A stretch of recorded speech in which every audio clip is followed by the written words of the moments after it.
The Calgary Zoo is planning to start breeding BC northern leopard frogs, an endangered species with only one native population still in the wild. The goal is to have the frogs breeding naturally and producing offspring to be released in the wild by 2019.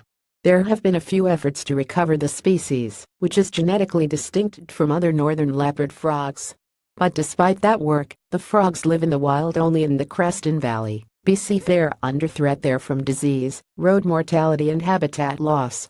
There is something terribly wrong. The abundance and health of the frogs indicate the health of wetlands, the zoo noted in a release issued Tuesday. When the population of the leopard frog declines, there is something terrible wrong in the ecosystem, and other living things in the habitat are in jeopardy, the statement said. Conservationists hope leopard frog will make comeback in Waterton area. Half of Canada's wildlife species are in decline, and populations are shrinking faster than ever, a new report by the World Wildlife Fund Canada found last week. Scientists have since criticized the federal government for failing to enforce and adequately fund its own conservation laws. The Calgary Zoo hopes to release to the wild the offspring from its indoor breeding ground. Calgary Zoo. The BC northern leopard frog is designated endangered by the Committee on the Status of Endangered Wildlife in Canada. Its populations plummeted in the 1970s and 1980s, in part due to pesticides in the water and wetlands being drained, zoo population ecologist Lee Randall said at Tuesday's launch. The Calgary Zoo has been researching the species for almost 15 years to help conservation efforts.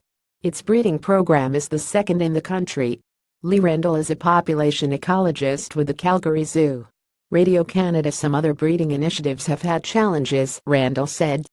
One thing I think will make it more successful is we've really tried to make an effort to replicate more natural environments, she said.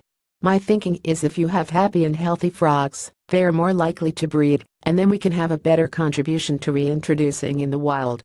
The other breeding ground is at the Vancouver Aquarium, which has provided frogs to start the one in Calgary. Tadpoles and eggs from the wild will be added over the years to the breeding ground, an indoor, self-contained ecosystem, in order to maintain genetic diversity.